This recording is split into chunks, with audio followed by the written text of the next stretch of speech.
Today we are going to see regarding Specific Relief Act. Specific Relief Act, ये एक ऐसा act है ना, स्पेसिफिक रिलीफ एक्ट एक ऐसा लॉ है, आप यहां पे जितनी मर्जी यूनिवर्सिटीज में चली जाइए, मैक्सिमम यूनिवर्सिटीज में एसआरए आपको कॉलेज में करवाया ही नहीं जाता।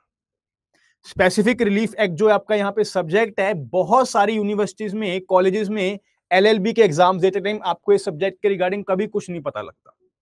बट अब कोई भी स्टेट जुडिशरी का एग्जाम देख लीजिए, किसी भी स्टेट जुडिशरी का एग्जाम देख लीजिए, it is in all state judiciary, सभी की सभी स्टेट जुडिशरीज में ये एक इंपॉर्टेंट सब्जेक्ट है, specific relief act. Specific relief act. अब आज हम यहां पे इसका बेसिक ओवरव्यू समझेंगे कि sir specific relief act basically है क्या, और ये जब आया था तो इसको लेके आने की क्या जरूरत पड़ी, क्या ये यहां पे एक सिविल लॉ है या फिर क्रिमिनल लॉ है। सो बेसिकली पॉइंट नंबर 1 जो हमने यहां पे देखना है कि स्पेसिफिक रिलीफ एक्ट एक यहां पे सिविल लॉ है, it is a civil law. अब अगर हमें यह पता लग गया कि ये सिविल लॉ है, तो अब मुझे यह बताइए कि क्या ये एक सब्सटेंटिव लॉ है या फिर प्रोसीजरल लॉ है। सब्सटेंटिव लॉ और प्रोसीजरल लॉ में डिफरेंस भी देखना होगा। बेसिकली यहां पे दो तरह के लॉज होते हैं, एक तो होता है प्रोसीजरल लॉ, एक तो होता है procedural law, and secondly we have substantive law. Substantive law, अगर हम लॉ को डिवाइड करते हैं, अगर हम लॉ को डिवाइड करते हैं तो लॉ को हम बेसिकली इन दो कैटेगरीज में डिफाइन कर देते हैं। वो कौन कौन सी कैटेगरीज हैं? One is procedural law and another is substantive law. अब मैं आपसे यह पूछता हूं कि हमें यह तो पता लग चुका है कि स्पेसिफिक रिलीफ एक्ट यहां पे एक सिविल लॉ है, एक सिविल लॉ है। सिविल लॉ का प्रोसीजर कौन से एक्ट में दिया गया हुआ है? सिविल लॉ का जो प्रोसीजरल पूरा है वो कौन से कोड में दिया गया हुआ है? Tell me. पूरा के पूरे सिविल प्रोसीजर बता ही दिया मैंने, सीपीसी में। Very good. तो अगर हम बात करें, अगर हम यहां पे बात करें कि व्हेन वी डिवाइड लॉ, जब हम यहां पे लॉ को डिवाइड करते हैं तो एक तो होता है यहां पे प्रोसीजरल लॉ, दूसरा होता है यहां पे सब्सटेंटिव लॉ। और अगर हम सिविल लॉ में बात करें तो प्रोसीजरल लॉ है हमारा civil procedure code, CPC 1908, right. ये हो गया आपका प्रोसीजरल लॉ। अगर हम बात करते हैं सब्सटेंटिव लॉ की, तो सिविल के कैटेगराइज में यहां पे सब्सटेंटिव लॉ कौन सा है? It is Indian contract act, it is Indian contract act. जहां पे आपके राइट्स एंड लायबिलिटीज दी गई होती हैं। जिन बच्चों को यहां पे प्रोसीजरल लॉ और सब्सटेंटिव लॉ में डिफरेंस नहीं पता, उनको मैं बताता हूं। प्रोसीजरल लॉ वो होता है जो आपको यह बताता है कि आपको कोर्ट में कैसे जाना है, आपको कोर्ट में पिटीशन किस तरह से फाइल करनी है, पिटीशन फाइल करते टाइम आपको कौन सी चीजों का ध्यान रखना है। अब जब आपने पिटीशन फाइल कर दी तो हियरिंग कैसे होगी, फर्स्ट हियरिंग में आपने किस किस तरह के एविडेंसेस लेके जाने हैं, आर्ग्यूमेंट्स किस तरह से होंगे, ये सब कुछ तो होता है आपका प्रोसीजरल लॉ में। बट जो आपके राइट्स होते हैं, जो आपको ये बोलते हैं कि आपका कोई राइट वायलेट हो चुका है और अब आप कोर्ट में जाइए, वो राइट्स आपको दिए गए होते हैं सब्सटेंटिव लॉ में।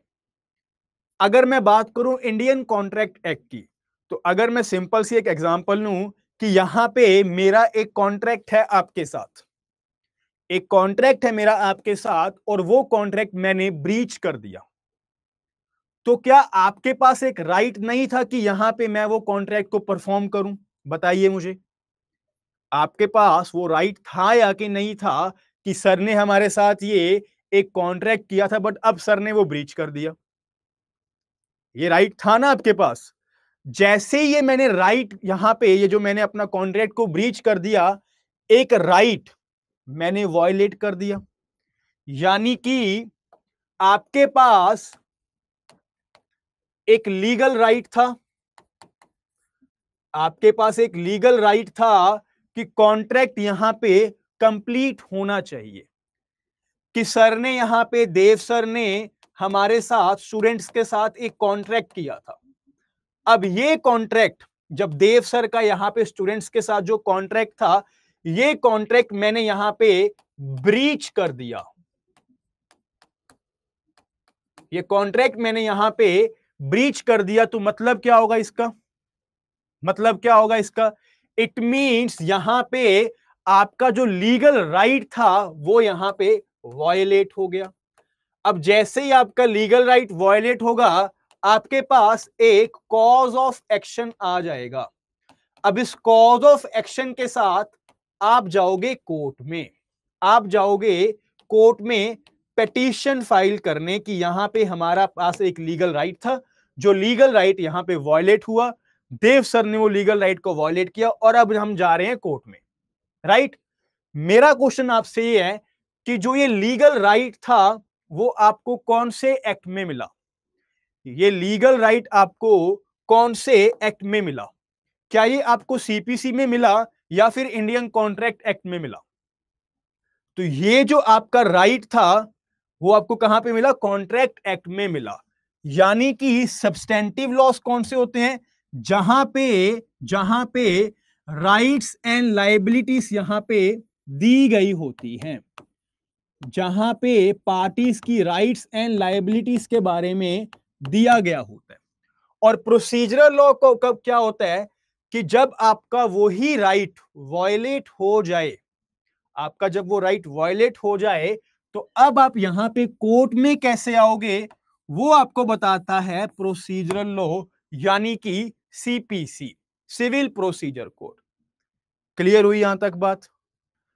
अब मैं आपको यहां पे ये बात करूंगा कि specific relief act procedural law है या फिर सब्सटेंटिव लॉ है।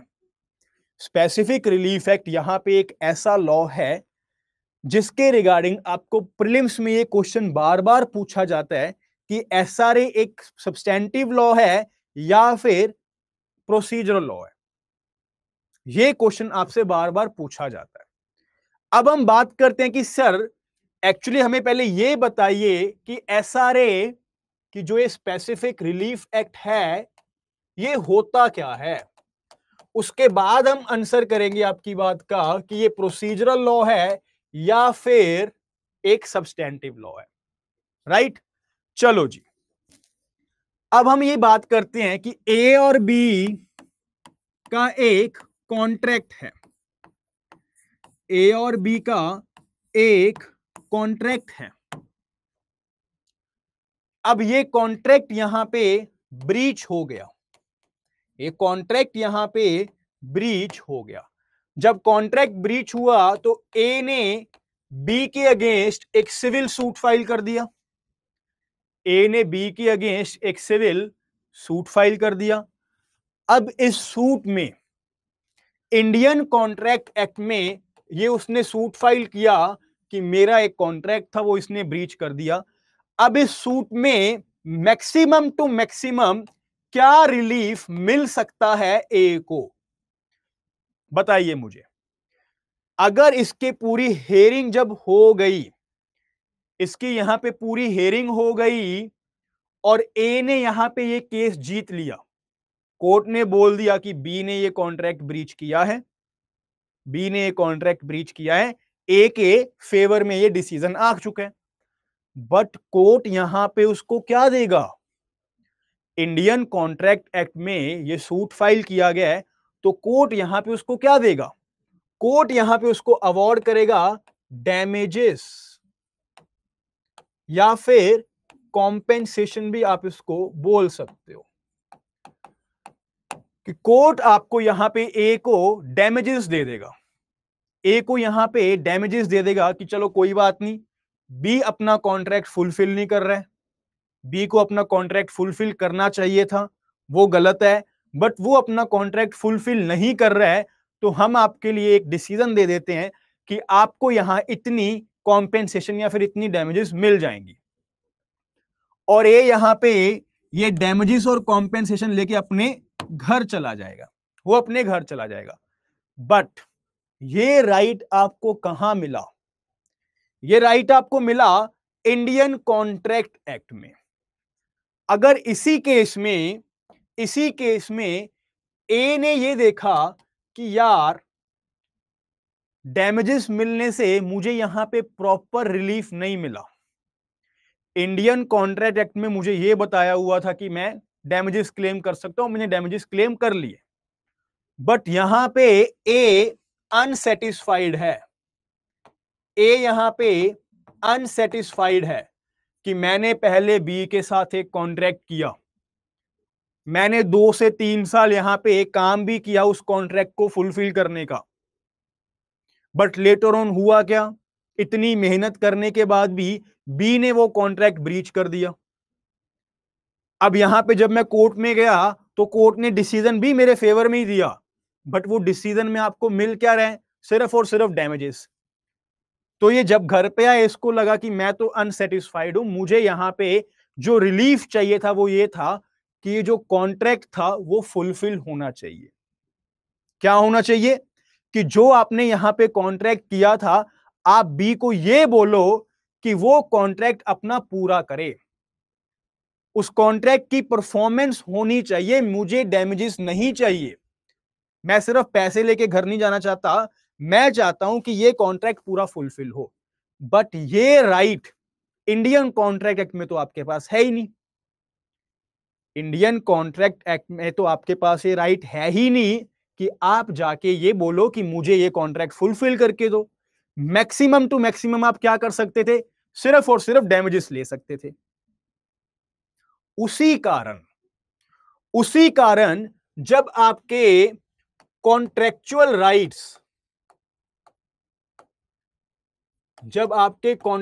राइट्स यानी कि सिविल राइट्स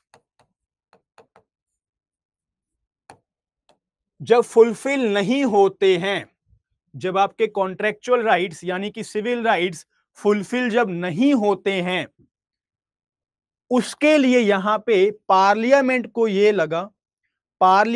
ये लगा कि सिर्फ और सिर्फ डैमेजेस के साथ इनका यहां पे कोई काम नहीं बनेगा, हमें एक एडिशनल रेमेडी इनको देनी होगी, एक एडिशनल रेमेडी भी इनको देनी होगी।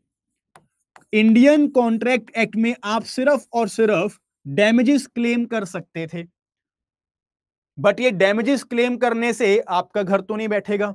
अगर मैं आपके साथ ही एक कॉन्ट्रैक्ट करूं, राइट, चलो एक सिंपल सा कॉन्ट्रैक्ट करते हैं, अब इस चीज पे कोई टिप्पणी नहीं करेगा, एक सिंपल सा कॉन्ट्रैक्ट करते हैं कि मेरा और आपका कॉन्ट्रैक्ट हो गया कि मैं आपको 3 महीने के अंदर अंदर पूरा जुडिशरी का कोर्स करवाऊंगा, ओके, राइट।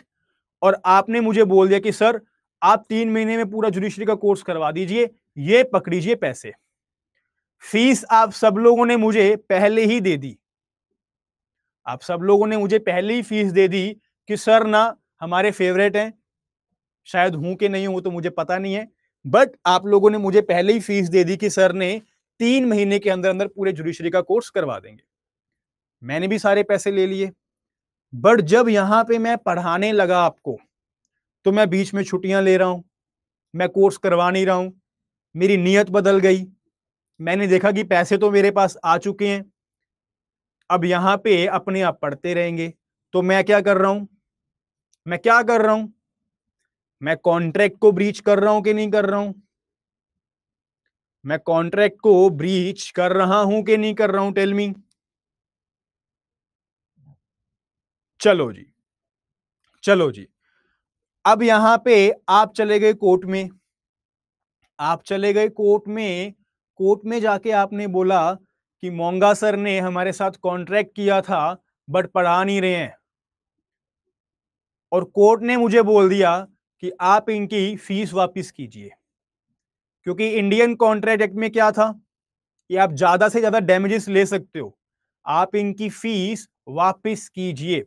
राइट, मैंने सारी की सारी फीस आपकी वापस कर दी, बट इस पूरे केस में ऑलरेडी 3 महीने हो चुके थे और आपका एग्जाम था 10 दिन में। 10 दिन में आपका एग्जाम था, तो आपका तो लॉस हो गया। आपका तो लॉस हुआ कि नहीं हुआ? आपको डैमेजेस लेने से क्या आप सेटिस्फाई हो जाओगे? आपको यहां पे डैमेजेस मिले कि फीस वापस मिले तो क्या सेटिस्फाई हो जाओगे? नहीं हो पाओगे, क्योंकि आपका यहां पे मकसद था कि विद इन 3 मंथ्स यहां पे पूरी जुडिशरी का कोर्स सर करवा देंगे। तो आपको एक्चुअल रेमेडी क्या चाहिए थी? आपको एक्चुअल रेमेडी चाहिए थी कि यहां पे जो कॉन्ट्रैक्ट था ना वो फुलफिल होना चाहिए। That is what we call specific performance of contract. Specific performance of contract, कि जो हमने कॉन्ट्रैक्ट किया था उस कॉन्ट्रैक्ट को फुलफिल करो, उस कॉन्ट्रैक्ट को फुलफिल करो, हमें ये रेमेडी चाहिए। बट ये रेमेडी आपके पास इंडियन कॉन्ट्रैक्ट एक्ट में नहीं थी। ये रेमेडी आपको देता है specific relief act. Specific relief act आपको ये रेमेडी देता है कि आप यहां पे जब सूट फाइल करोगे तो आप यहां पे सूट फाइल करोगे under the specific relief act and you will claim specific performance of the contract, कि हमें यहां पे जो कॉन्ट्रैक्ट किया गया था वो कॉन्ट्रैक्ट टोटली वैसे के वैसे परफॉर्म करके दीजिए, हमें सिर्फ डैमेजेस नहीं चाहिए। इसी कारण यहां पे एसआरए की एग्जिस्टेंस हुई कि पार्टीज को एक एडिशनल रेमेडी दी जाए, एक एडिशनल रेमेडी दी जाए। क्या ओवरव्यू में इतना सा समझ आया कि एसआरए सब्जेक्ट लाया क्यों गया था? एसआरए सब्जेक्ट की एग्जिस्टेंस क्यों हुई थी? अब मुझे यह बताओ, हमारा जो क्वेश्चन था कि एसआरए एक प्रोसीजरल लॉ है या फिर सब्सटेंटिव लॉ है, जो हमारा क्वेश्चन था। प्रोसीजरल लॉ में क्या देते हैं?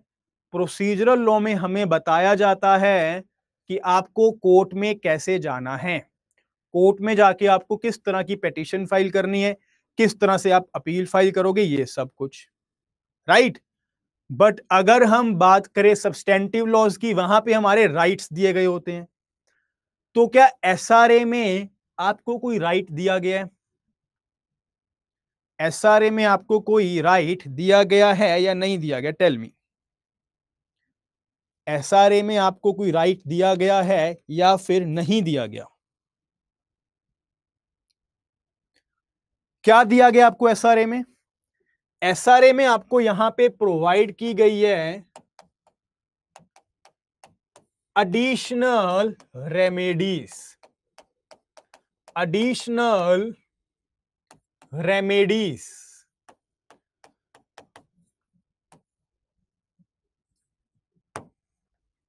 Right, additional remedies. जब भी आप कोर्ट में जाते हो तो एक प्लेंट फाइल करते हो। जब भी आप कोर्ट में जाते हो और आपको सूट फाइल करना है, आप एक प्लेंट फाइल करोगे।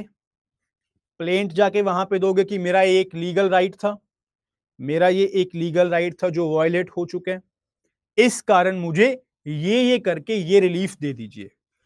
अब जो ये आप प्लेंट लिखते हो, जो आप ये प्लेंट लिखते हो, तो उस प्लेंट में आप लास्ट में एक प्रेयर करते हो, लास्ट में एक प्रेयर करते हो कोर्ट को आप प्रे करते हो that I need this kind of the relief in this particular case. क्या कर रहे हो आप कि मुझे यहां पे I need this remedy in this suit, कि ये मैंने एक सूट फाइल किया है, यहां पे मैंने एक सूट फाइल किया है और उस सूट फाइल करने का रीजन ये है कि मुझे यहां पे एक रेमेडी चाहिए, मुझे यहां पे एक रेमेडी चाहिए। तो अब आप मुझे बताओ कि अगर हम यहां पे एडिशनल रेमेडी की बात कर रहे हैं तो एडिशनल रेमेडी भी आप प्लेंट में लिखोगे? कि मुझे यहां पे एक एडिशनल रेमेडी चाहिए जो कि एसआरए में प्रोवाइडेड है। प्लेंट में लिखोगे ना, कोर्ट को बताओगे ना, कोर्ट को बताओगे ना कि हम आपके पास क्यों आए हैं। आप कोर्ट में जा रहे हो, जज साहब को कैसे पता लगेगा कि आप क्यों आए हो? आप कोर्ट में जाके बता रहे हो कि मेरा उस बंदे के साथ एक कॉन्ट्रैक्ट था, उसने एक कॉन्ट्रैक्ट को वायलेट कर दिया, कॉन्ट्रैक्ट ब्रीच हुआ, तो मेरे पास कॉज ऑफ एक्शन आ गया। अब जब कॉज ऑफ एक्शन आया तो मैं कोर्ट में आ गया। कोर्ट में जाके आपने एक प्लेंट फाइल कर दी, प्लेंट में आपने यहां पे रिलीफ मांग लिया, प्लेंट में आपने रिलीफ मांग लिया कि मुझे क्या चाहिए, मुझे इस केस में डैमेजेस भी चाहिए, मुझे इस केस में एडिशनल रेमेडी भी चाहिए। तो क्वेश्चन वही है मेरा कि अगर आप इस चीज को, रेमेडी को प्लेंट से प्लेंट में मांग रहे हो, कोर्ट में जाके मांग रहे हो, तो ये क्या है, ये क्या है? क्या आपको कहीं से भी कोई राइट मिला? नहीं मिला। आप यहां पे प्रोसीजरल पॉइंट ऑफ व्यू को देख रहे हो कि आपको इस रेमेडी को लिखना पड़ेगा इस प्लेंट में, तो आपको ये रिलीफ मिल जाएगा, तो आपको ये रिलीफ मिल जाएगा। तो ये किसका पार्ट हो जाएगा? एसआरए यहां पे किसका पार्ट हो जाएगा? क्या एसआरए ने आपको कोई राइट दिया? नहीं दिया। एसआरए ने आपको क्या दिया? एक रेमेडी दी। वो रेमेडी आप कहां पे जाके मांगोगे? जब आप सीपीसी में पिटीशन फाइल करोगे कोर्ट में जाके। तो एसआरए क्या होगा? SRA is a procedural law. SRA is a procedural law, क्योंकि एसआरए हमें कोई भी राइट्स एंड लायबिलिटीज नहीं दे रहा, वो हमें सिर्फ और सिर्फ एक एडिशनल रेमेडी दे रहा है। क्लियर हुई यहां तक बात? किसी को कोई डाउट? चलो जी, इसी के साथ मैं आपको यह भी बता दूं, अब हमें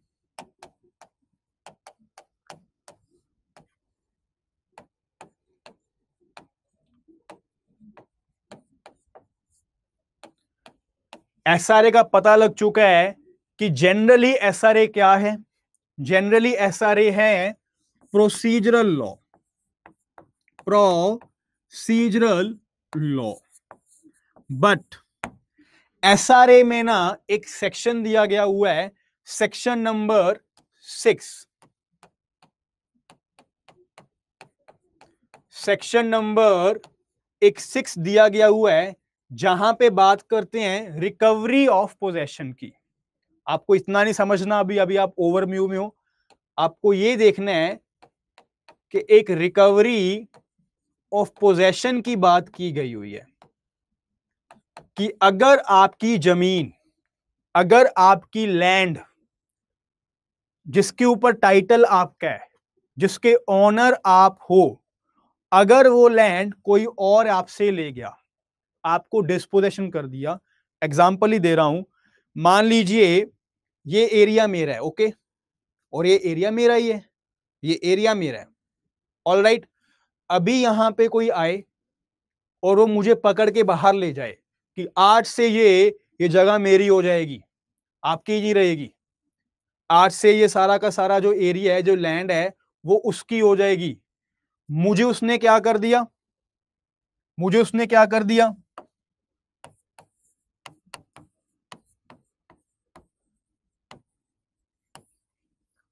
डिस्पोसेस कर दिया। मेरी पोजेशन से निकाल के मुझे उसने क्या कर दिया? डिस्पोसेस कर दिया कि नहीं कर दिया? आपके पास एक घर था, आपको आपके घर से अगर कोई निकाल रहा है तो वो आपको क्या कर रहा है? वो आपको डिस्पोसेस कर रहा है। अब यहां पे जब डिस्पोसेस हो गया, इस डिस्पोसेस करने से अब आप कोर्ट में जाओगे किस चीज के लिए? किस चीज के लिए जाओगे कोर्ट में? कि मुझे अपने घर की पोजेशन वापस चाहिए, रिकवरी ऑफ पोजेशन, कि जो पोजेशन पहले मेरे पास थी उसको यहां पे रिकवर करना है मुझे, उसको यहां पे मुझे रिकवर करना है। इस केस में, इस केस में सेक्शन 6 आपको एक राइट दे रहा है कि आप इस केस में सूट फाइल करके अपनी पोजेशन को ले सकते हो। आपको यहां पे एक राइट दे रहा है जो राइट कहीं भी नहीं था, ना ये राइट इंडियन कॉन्ट्रैक्ट एक्ट में था, ना ही किसी और लॉ में दिया गया होता। अगर आपको आपके घर से कोई निकाल रहा है और आपने अपने घर की यहां पे पोजेशन को रिकवर कर रहे हैं, तो आप यहां पे सूट फाइल करोगे सेक्शन 6 ऑफ द एसआरए में। तो हम यहां पे ये क्यों समझ रहे हैं? क्योंकि सर अभी अभी आपने बताया कि एसआरए जनरली एक प्रोसीजरल लॉ है, बट एसआरए में एक सेक्शन है, सेक्शन नंबर 6, जो कि आपको एक लीगल राइट भी देता है, जो कि आपको एक लीगल राइट भी देता है। अब अगर ये राइट देता है तो ये क्या है? अगर किसी लॉ में हमें कोई लीगल राइट मिल रहा है तो हम उसे क्या बोलते हैं? सब्सटेंटिव लॉ या फिर प्रोसीजरल लॉ? सब्सटेंटिव लॉ बोलते हैं। तो इसका मतलब क्या हुआ? इसका मतलब क्या हुआ कि यहां पे SRA is generally a procedural law, is generally a procedural law, but there is one exception, एक ऐसी exception है, that is section number 6, जहां पे एसआरए एक सब्सटेंटिव लॉ का काम भी करता है, एक सब्सटेंटिव लॉ का काम भी करता है। All clear?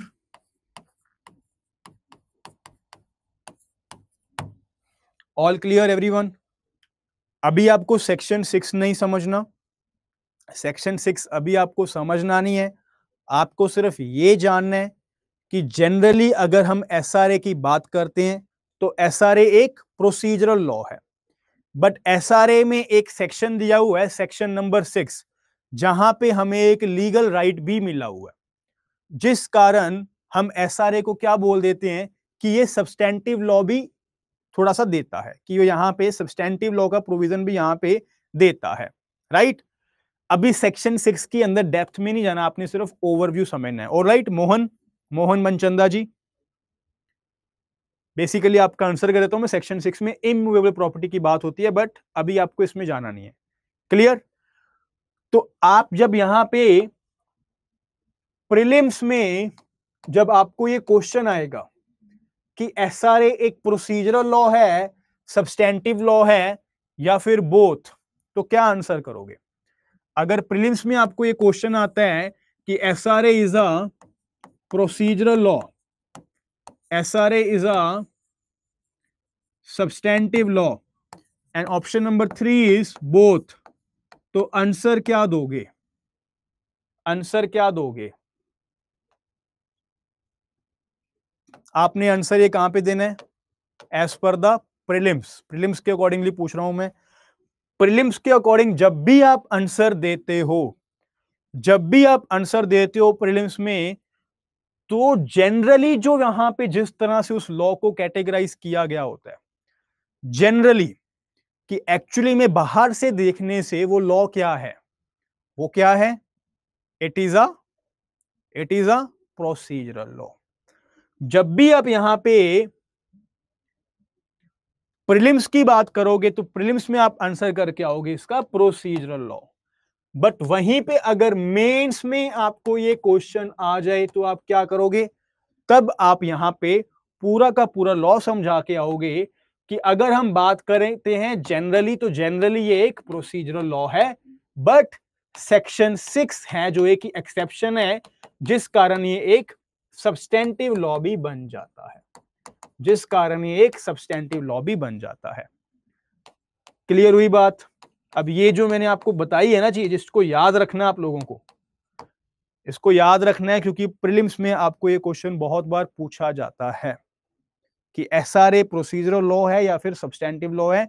प्रीलिम्स में आपको आंसर करके आना है कि ये एक प्रोसीजरल लॉ है, but as per the mains आपको ये दोनों कंसेप्ट समझा के आने हैं। ऑलराइट, चलो जी। देखिए, इंडिपेंडेंस कब हुआ था अपना देश? अपना इंडिपेंडेंस डे कब है? 15 अगस्त। और कौन से ईयर की बात है ये? 1947, 1947, राइट। नाउ सी, 15 अगस्त से पहले, 15 अगस्त से पहले हमारा जो लॉ था वो किसके अकॉर्डिंग चलता था? बेसिकली जितना भी यहां पे सिविल लॉ था ना, वो as per the British law चलता था, यानी कि कॉमन लॉ चलता था। कॉमन लॉ का मतलब है वो सारा का सारा लॉ जो कि ब्रिटिश में यूज किया जाता था, यूके में यूज किया जाता था, वो सारा का सारा लॉ हम इंडिया में भी यूज करने लग गए। कि अगर ब्रिटिश में इस तरह से लॉ अप्लाई हो रहा है तो उसको हम इंडिया में भी ले आए। अगर हम बात करते हैं इंडियन कॉन्ट्रैक्ट एक्ट की, तो इंडियन कॉन्ट्रैक्ट एक्ट भी कॉमन लॉ के साथ ही इंडिया में आया, सेम टू सेम है, बिल्कुल कॉमन लॉ के साथ ही इंडिया में आया, राइट। उसी तरह से जब हमें यह पता लगा कि सिर्फ यहां पे कॉमन लॉ से हमारा काम नहीं बन रहा, सिर्फ हमारा यहां पे कॉमन लॉ से बात काम नहीं बन रहा, हमें क्या चाहिए? हमें कुछ एडिशनल रेमेडीज भी चाहिए, एडिशनल रेमेडीज भी चाहिए, यानी कि as per the principle of equity and justice, as per the principle of equity and justice, हमें यह फील हुआ कि हमें कुछ एडिशनल रेमेडीज चाहिए, एडिशनल रेमेडीज चाहिए। तो एडिशनल रेमेडीज हम ले आए in the form of specific relief act, in the form of specific relief act. तो मेरा आपसे क्वेश्चन है कि स्पेसिफिक रिलीफ एक्ट का ओरिजिन क्या है? स्पेसिफिक रिलीफ एक्ट क्यों लेके आए गए? उसका ओरिजिन क्या है? उसका ओरिजिन यहां पे है principal of equity and justice. Equity करने के लिए पार्टीज में यहां पे जस्टिस हो, अगर मुझे कॉन्ट्रैक्ट फुलफिल करवाना है तो मुझे यहां पे तब जस्टिस मिलेगा, उस नीड को फुलफिल करने के लिए, कि जो इंटेंशंस थी पार्टी की कि इस कॉन्ट्रैक्ट को पूरा फुलफिल करना है, उसको फुलफिल करने के लिए हम एसआरए लेकर आए।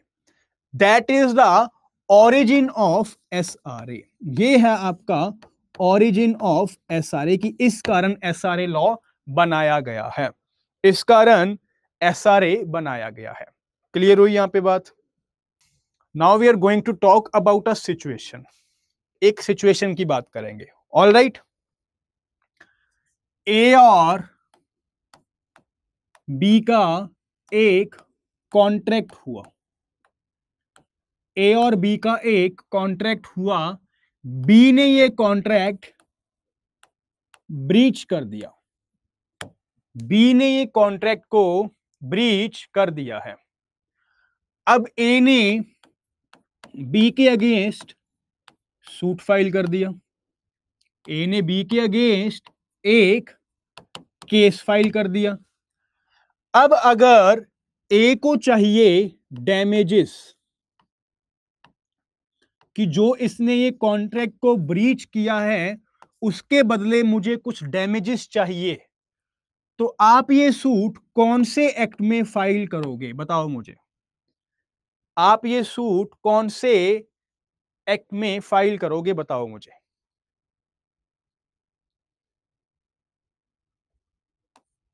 इंडियन कॉन्ट्रैक्ट एक्ट में, राइट राइट। अब आपको यहां पे डैमेजेस के साथ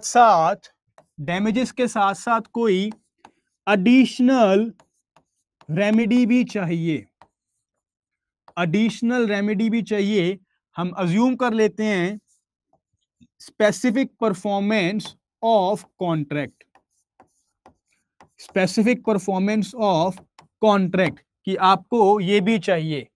तो आप सूट ये जो आपकी रेमेडी आपको कहां पे मिलेगी? एसआरए में मिलेगी।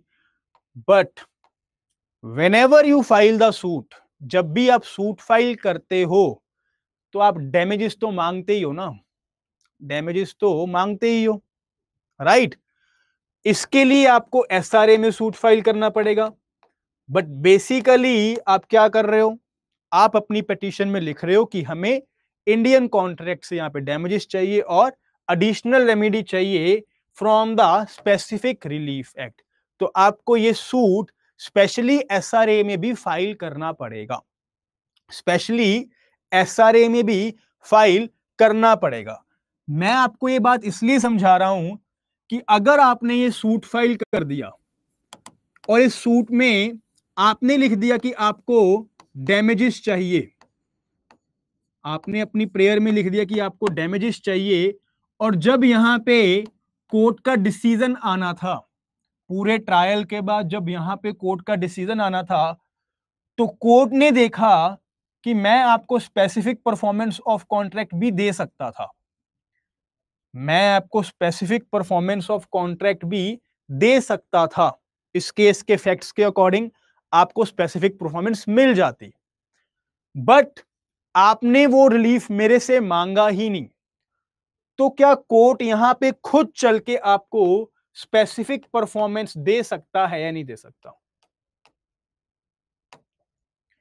Tell me. आपने वो रिलीफ नहीं मांगा, आपने वो रिलीफ नहीं मांगा, तो क्या कोर्ट खुद चल के आपको वो रिलीफ दे देगा? खुद चल के वो रिलीफ दे देगा? कभी भी नहीं देगा, नेवर, नेवर। इसका मतलब क्या हुआ? इसका मतलब क्या हुआ? That you have to plead this particular relief. आपको ये जो रिलीफ है ना, जो एडिशनल रिलीफ है, आपको वो specifically you have to specifically अलग से आपको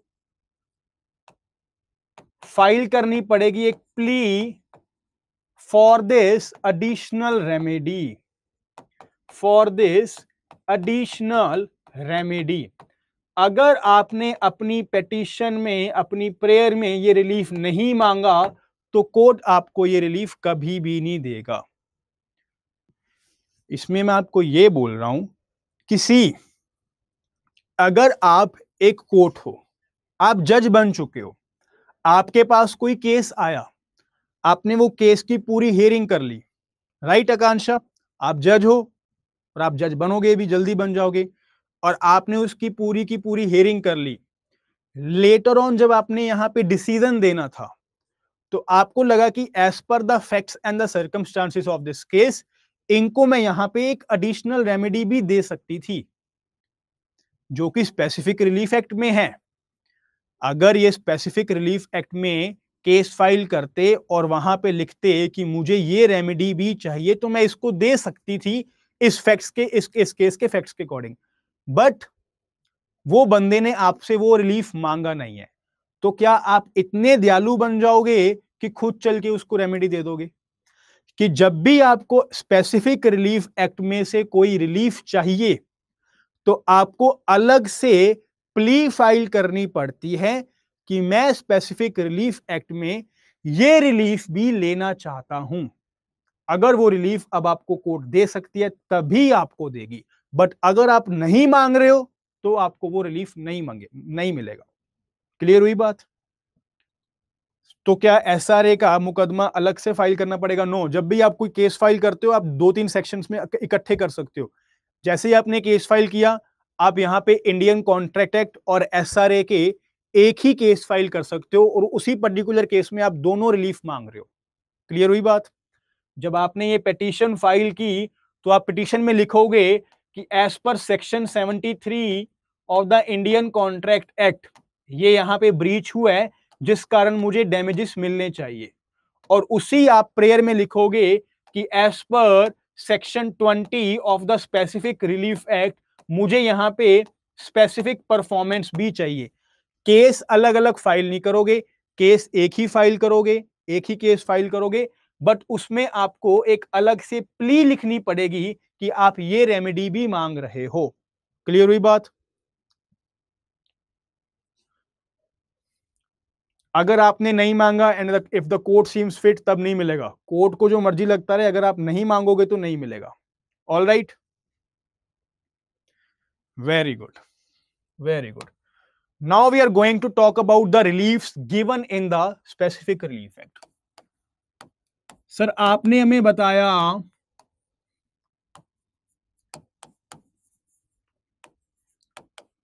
कि एसआरए हमें एक एडिशनल रेमेडी देता है। एसआरए हमें एक एडिशनल रेमेडी देता है। तो सर सिर्फ एक रेमेडी के लिए ये यहां पे एक अलग से एक्ट बनाने की क्या जरूरत थी? इस रेमेडी को अमेंडमेंट के साथ कॉन्ट्रैक्ट एक्ट में ऐड कर देते। कर सकते थे कि नहीं कर सकते थे? आप बताइए मुझे। अगर आप पार्लियामेंट के मेंबर हो, लॉ बनाने की पावर आपके पास है, तो सिर्फ एक रिलीफ को ऐड करने के लिए आप उस कॉन्ट्रैक्ट एक्ट में उसको ऐड कर देते। राइट, कॉन्ट्रैक्ट एक्ट में ऐड कर देते एक एडिशनल रेमेडी के लिए। बट जब यहां पे ये एक एडिशनल रेमेडी देने की बात की गई, तो ये नोटिस किया गया कि और भी बहुत सारे रिलीफ्स हैं जो कि हमें पार्टीज को देने पड़ेंगे। और भी ऐसे बहुत सारे रिलीफ्स हैं जो कि किसी भी एक्ट में नहीं दिए गए हुए। और अगर हमने ये सारे के सारे रिलीफ अमेंडमेंट करके इंडियन कॉन्ट्रैक्ट एक्ट में ऐड कर दिए या फिर टॉर्ट्स में ऐड कर दिए, तो ये बहुत प्रॉब्लमेटिकली सिचुएशन बन जाएगी। इसीलिए स्पेसिफिक रिलीफ एक्ट अलग से बनाया गया। अब सर कौन सी ऐसी रेमेडीज हैं जो एसआरए हमें प्रोवाइड करता है? जो एसआरए हमें प्रोवाइड करता है, Rohit Gupta, specific relief act में कोर्ट नहीं देगा। चाहे कोर्ट को लगता भी हो कि ये रेमेडी आपको मिल सकती थी, बट अगर आपने वो प्ली नहीं मांगी तो वो नहीं मिलेगी। Okay, got it? तो अब हम यहां पे देखेंगे कि सर ऐसी कौन सी रेमेडीज हैं जो एसआरए हमें देता है। Number 1, recovery of possession. Recovery of possession. आपके पास एक लैंड है जो आपकी पोजेशन में है। आपके पास एक लैंड है जो आपकी पोजेशन में है। अब उस लैंड से आपको डिस्पोसेस कर दिया गया। उस लैंड से आपको डिस्पोसेस कर दिया गया, राइट? अब यहां पे इस लैंड को वापस लेने का जो राइट है उसको हम क्या बोलते हैं? Recovery of possession. Recovery of possession. अब ये यहां पे जो पोजेशन की बात कर रहे हैं, ये एक मूवेबल प्रॉपर्टी की भी हो सकती है और इमूवेबल प्रॉपर्टी की भी हो सकती है, राइट? ये एक मूवेबल प्रॉपर्टी की भी हो सकती है और एक इमूवेबल प्रॉपर्टी की भी हो सकती है। अगर आपकी लैंड की बात करूं तो लैंड क्या होता है? लैंड इज अ मूवेबल और immovable? Land is a immovable property. Land is a immovable property. तो section number 5 and 6 of the SRA talks about the recovery of possession in the case of immovable property. In the case of immovable property, right? और अगर हम बात करते हैं movable property की possession वापस लेने के लिए, तो section number 7 and 8 of the SRA talks about Section number 7 and 8 of the SRA talks about recovery of possession in the case of the movable property. Clear हुई यहां तक बात? चलो जी, रेमेडी नंबर 2। रेमेडी नंबर 2 जिसकी हम बात करते हैं, specific performance of contract. Specific performance of contract. Section number 9 से लेके section number 25 of the SRA talks about it. Specific performance का मतलब क्या होगा? स्पेसिफिक परफॉर्मेंस का मतलब क्या होगा? एग्जाम्पल के साथ समझते हैं। अगर यहां पे ए और बी का एक कॉन्ट्रैक्ट है कि ए यहां पे बी को बोल रहा है कि मैं आपको 1 करोड़ रुपया दूंगा, कि मैं आपको यहां पे 1 करोड़ रुपया दूंगा, और बी यहां पे ए को एक बिल्डिंग बनाकर देगा, एक बिल्डिंग बनाकर देगा। राइट, ये कॉन्ट्रैक्ट हो गया, ये कॉन्ट्रैक्ट हो गया, ये कॉन्ट्रैक्ट हो गया कि नहीं हुआ? अब यहां पे बी ने ये बिल्डिंग बना के नहीं दी, बी ये बोल रहा है कि मैं ये बिल्डिंग नहीं बनाऊंगा, मैं ये बिल्डिंग नहीं बनाऊंगा। तो कोर्ट यहां पे क्या बोलेगी उसको? To perform the contract specifically. आपके ऊपर यहां पे एक ऑब्लिगेशन लग जाएगी, एक ऑब्लिगेशन लग जाएगी कि इस कॉन्ट्रैक्ट को फुलफिल करो, इस कॉन्ट्रैक्ट को फुलफिल करो, 1 करोड़ रुपया उससे लो और ये बिल्डिंग बना कर दो। आपने सिर्फ डैमेजेस नहीं देने हैं, आपको ये यहां पे बिल्डिंग बनाकर देनी पड़ेगी to perform the contract specifically. Clear हुई बात? क्लियर हुई बात कि नहीं हुई? चलो जी, अब यहां पे आप एक चीज समझिए, बिफोर 2018, 2018 से पहले क्या लॉ था? 2018 से पहले section number 20 of the specific relief act court को यह बोलता था कि अगर कोई इंसान स्पेसिफिक परफॉर्मेंस मांग रहा है, अच्छे से सुनो सब लोग, ये अगर कोई इंसान स्पेसिफिक परफॉर्मेंस मांग रहा है तो यहां पे स्पेसिफिक परफॉर्मेंस की रेमेडी देना कोई जरूरी नहीं है। क्या बोल रहे हैं वो? ये हम बात कर रहे हैं 2018 के पहले की। बिफोर 2018 यहां पे ये लिखा हुआ था कि अगर कोई यहां पे स्पेसिफिक परफॉर्मेंस का ग्राउंड बन भी गया, then also it is not mandatory for the court to give the specific performance, it is a discretion of the court. Court की मर्जी होगी यहां पे कि स्पेसिफिक परफॉर्मेंस देना भी है या नहीं देना। Court as per the facts and the circumstances अपनी डिस्क्रिशन के साथ ये देगा कि भाई ये कॉन्ट्रैक्ट पूरा करके दे। बट अगर कोर्ट का मन नहीं है, कोर्ट अपनी डिस्क्रिशन के साथ ये भी बोल सकता है कि कॉन्ट्रैक्ट को पूरा करने की जरूरत नहीं है, कॉम्पेंसेशन दे दीजिए। ये बात कब की है? 2018 से पहले की, राइट? बट आप सबको पता है, चाचा मुझे ये बताइए कि बीजेपी की जो गवर्नमेंट है, मोदी गवर्नमेंट है, इंडिया में कब से आई हुई है? कब से प्राइम मिनिस्टर नरेंद्र मोदी कब से यहां पे इंडिया के प्राइम मिनिस्टर हैं? From which year? 2014 से। Very good, very good.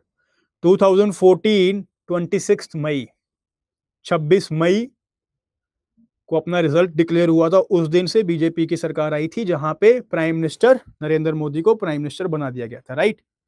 अब बीजेपी सरकार की एक फिलॉसफी थी, हम लोग पॉलिटिकल मैटर्स में नहीं जाएंगे, हम ये देखेंगे कि बीजेपी सरकार ने क्या किया कि भाई साहब बिजनेस को इजी करना है, बिजनेस को इजी करना है हम लोगों को, कि अगर दो लोग आपस में कॉन्ट्रैक्ट कर रहे हैं तो दूसरा बंदा अगर कॉन्ट्रैक्ट ब्रीच कर रहा है तो इंडिया में जो एक जनरल प्रीव्यू है कि अगर उसने ये कॉन्ट्रैक्ट ब्रीच कर दिया तो मैं क्या करूंगा? मैं कोर्ट चला जाऊंगा, मुझे थोड़ी बहुत डैमेजेस मिल जाएंगी, बट कॉन्ट्रैक्ट तो नहीं हुआ ना। आपको पैसे मिल गए, डैमेजेस मिल गए, क्या यहां पे जो बिल्डिंग बननी थी, जो कॉन्ट्रैक्ट फुलफिल होना था, जो ग्रोथ होनी थी, वो हुई कि नहीं हुई? ग्रोथ तो नहीं हुई। ग्रोथ तो नहीं हुई ना, बताइए मुझे, ग्रोथ तो नहीं हुई ना, टेल मी एवरीवन, नहीं हुई ना। आपको डैमेजेस मिल गए, दूसरी पार्टी केस करके बैठ गई, चलो जी कोई बात नहीं, केस नहीं हुए।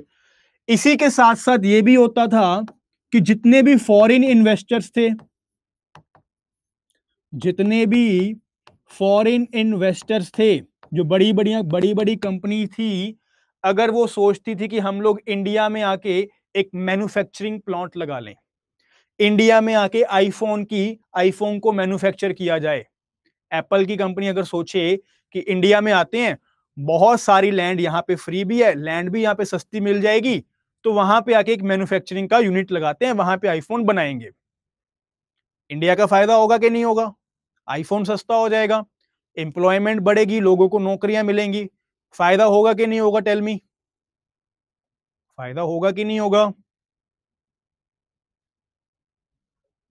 अरे बताइए, क्लास को इंटरेक्टिव रखिए, राइट? अब फायदा होगा, बट फॉरेन इन्वेस्टर्स क्या देखते थे? वो देखते थे कि ठीक है, हम लोग इंडिया जाते हैं, हमें लैंड भी मिल जाएगी, और लैंड भी चीप मिल जाएगी, सस्ती यहाँ पे लैंड मिल जाएगी, साथ ही हमें यहाँ पे जो यहाँ पे वर्कर्स चाहिए होंगे, एम्प्लॉयमेंट होगी, वर्कर्स भी, वो भी चीप सैलरी पे मिल जाएगी, सब कुछ हमें मिल रहा है, सब कुछ हमें मिल रहा है, तो इंडिया में जाके यूनिट लगाते हैं। बट फॉरेन इन्वेस्टर्स इंडिया में क्यों नहीं आ रहे थे? फॉरेन इन्वेस्टर्स इंडिया में इसलिए नहीं आ रहे थे क्योंकि इंडिया में अगर जिसकी लैंड उसने ली, अगर यहां पे एप्पल का मालिक इंडिया में आके लैंड ले रहा है, लेटर ऑन वो यहां पे अपने एप्पल का प्लांट बना रहा है, एक मैन्युफैक्चरिंग यूनिट बना रहा है, और वो मना कर दे कि मैं अपनी लैंड आपको नहीं दे रहा, अब कि मैं अपनी लैंड अब नहीं दे रहा, आप ये सब कुछ यहां से हटाइए, और वो कोर्ट में चला जाता है एप्पल का मालिक, और वो बोलता है, कोर्ट उसको क्या बोल रही है कि अब हम तो नहीं कुछ कर सकते, हम आपको क्या दे सकते हैं, बताइए मुझे, कॉन्ट्रैक्ट एक्ट के अकॉर्डिंग हम आपको क्या दे सकते हैं? डैमेजेस दे सकते हैं। तो क्या डैमेजेस लेने से यहां पे इंडिया की ग्रोथ होगी? क्या इंडिया की ग्रोथ एंड इकोनॉमी पे फर्क नहीं पड़ेगा? पड़ेगा ना, ग्रोथ हो रही है ना इकोनॉमी हो रही है, क्यों सब कुछ ये हो रहा है? Because of the weak laws, because of the weak laws, laws की इंप्लीमेंटेशन वो भी अच्छे से नहीं हो रही थी, और साथ ही क्या हो रहा था? लॉस की इंप्लीमेंटेशन भी अच्छे से नहीं हो रही थी, और साथ ही हमारा लॉ तो सिर्फ यही बोल रहा था कि आप डैमेजेस ले सकते हो। तो क्यों यहां पे कोई फॉरेन इन्वेस्टर इंडिया में आके ये रिस्क लेगा? इस रिस्क से बचने के लिए बहुत सारी बड़ी बड़ी कंपनियां चाइना में चली जाती थी, या फिर वियतनाम में चली जाती थी। ये रियलिटी बता रहा हूं मैं आप लोगों को। ड्यूरिंग कोविड ऑल्सो 2020 में, जब कोविड चल रहा था, उस टाइम में बहुत सारी कंपनीज चाइना से निकल रही थी, कि चाइना में कोविड यहाँ पे ओरिजिन हुआ, तो वहां से निकल रही थी कि नहीं निकल रही थी? चलो लॉ से थोड़ा हटके बात करते हैं। रिमेंबर ना, जब कोविड बहुत ज्यादा फैल गया था, बड़ी बड़ी कंपनियां, ये डिसीजन उन्होंने ले लिया कि हम चाइना को छोड़ रहे हैं। अब चाइना को छोड़ने के बाद उनके पास ना दो कंट्रीज थी कि वो कौन सी कंट्री में आके अपना काम करें। वो दो कंट्रीज कौन कौन सी थी? एक तो थी इंडिया, जहां पे लैंड भी इजिली मिल जाएगी, लैंड है भी बहुत सारी, और एम्प्लॉयमेंट भी सस्ते रेट पे मिल जाएगी, वर्कर्स यहां पे मिल जाएंगे, ज्यादा से ज्यादा मिल जाएंगे, कम सैलरी पे मिल जाएंगे। दूसरी कंट्री कौन सी थी ऐसी? वियतनाम। छोटी सी कंट्री है, एशिया में ही है वियतनाम, सुना हुआ ना नाम सबने वियतनाम का? छोटी सी कंट्री है वियतनाम। मैक्सिमम जितने भी यहां पे ये कंपनीज थी, इन्होंने चाइना को छोड़ के इंडिया में नहीं आए ये लोग, इंडिया में नहीं आए ये लोग, बल्कि वियतनाम में चले गए। क्यों चले गए? क्योंकि वहां पे जो कॉन्ट्रेक्चुअल लॉस थे वो स्ट्रांग थे, कॉन्ट्रेक्चुअल लॉस वो क्या थे? स्ट्रांग थे। समझ आई बात? समझ आई बात? इसी कारण, इसी कारण क्योंकि इंडिया में कॉन्ट्रेक्चुअल लॉस बहुत वीक हैं, हमें यहां पे बहुत सारी अमेंडमेंट्स लेके आनी पड़ी। और ये अमेंडमेंट सिर्फ एसआरए में नहीं आई, नेगोशिएबल इंस्ट्रूमेंट एक्ट में भी एक अमेंडमेंट आई, कमर्शियल कोर्ट्स एक्ट का एक नया लॉ बना दिया गया। क्यों बना दिया गया? क्यों बना दिया गया?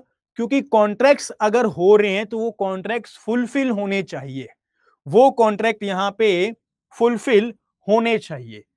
और उसी के साथ पार्लियामेंट ने ये देखा कि एसआरए में भी अभी तक ये बोला गया हुआ है कि कोर्ट की ये डिस्क्रिशन है कोर्ट की डिस्क्रिशन है कि आपको ये रिलीफ देना भी है या नहीं देना। आफ्टर 2018 अमेंडमेंट, जब यहां पे ये अमेंडमेंट आई, एसआरए अमेंडमेंट 2018, तो सेक्शन 20 में मैंडेटरी कर दिया गया कोर्ट्स को कि कोर्ट्स के पास यहां पे कोई भी डिस्क्रिशनरी पावर नहीं है। It is mandatory for the courts to award specific performance, to award specific performance, कि ये कॉन्ट्रैक्ट आपको पूरा करना ही होगा, ये कॉन्ट्रैक्ट आपको पूरा करना ही होगा। सबको समझ आई यहां तक? ऑब्जेक्टिव क्या था, अमेंडमेंट क्या क्यों आई 2018 में, पार्लियामेंट ने क्यों सोचा कि हमें इस चीज की क्यों जरूरत है? अगर फैक्ट्स एंड सर्कमस्टांसेस माने गए तभी तभी आपको मैंडेटरी हो जाएगी। यस नोमन। चलो जी, moving on to the next relief, moving on to next relief, that is rectification of instruments. rectification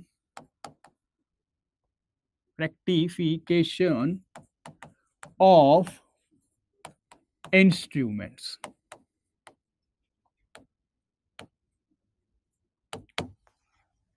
A or B, I have never attended this type of teaching. Amazing, thank you so much Nilesh Mishra sir. बदल गया है अब, foreign law firms को भी allow कर दिया India में। अब तो आ रही हैं काफी सारे यूनिट्स आ रहे हैं, यूपी में बहुत सारे प्रोजेक्ट्स लग रहे हैं। चलो जी, third relief is rectification of instruments. All right Shweta, rectification of instruments. अब हम मान लेते हैं ए और बी ने एक कॉन्ट्रैक्ट किया, ए और बी में एक कॉन्ट्रैक्ट हुआ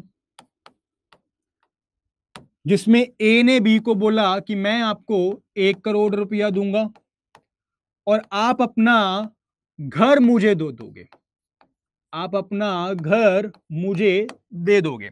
1 करोड़ का वो घर उसको बेच रहा है। अभी उस पे आएंगे Noman. Yes, it is also a part of SRA, right. ये कॉन्ट्रैक्ट हो गया, 1 करोड़ का वो घर उससे ले रहा है। क्लियर हुई बात, राइट। अब हुआ ये कि जब यहां पे घर देने का टाइम आया, जब यहां पे घर देने का टाइम आया, तो बी ने बोला कि ये ले भाई घर, मैं आपको अपना घर दे रहा हूं जो चंडीगढ़ में है, जो चंडीगढ़ में मेरा घर है वो आपका हुआ। ए ने बोला कि भाई साहब, चंडीगढ़ के घर की बात नहीं हुई थी, हमने बात की थी जो घर आपका दिल्ली में है, हमने बात की थी कि जो घर आपका दिल्ली में है वो आप मुझे दोगे 1 करोड़ में। बी ने बोला नहीं भाई, मैं तो अपने चंडीगढ़ वाले घर की बात कर रहा था, मैंने तो वो वाला घर अपना बेचना है, दिल्ली वाले घर में तो मैं खुद रहता हूं, मेरी फैक्ट्री यहां पे, ये मैं क्यों बेचूंगा, ये मैं क्यों बेचूंगा। और ए यहां पे बोल रहा है, ए यहां पे बोल रहा है कि नहीं यार, आपने यहां पे मुझे दिल्ली वाले घर की बात की थी। तो क्या यहां पे एक ये म्यूचुअल मिस्टेक हुई कि नहीं हुई? क्या यहां पे एक म्यूचुअल मिस्टेक हुई कि नहीं हुई? अब ये अगर म्यूचुअल मिस्टेक हो गई,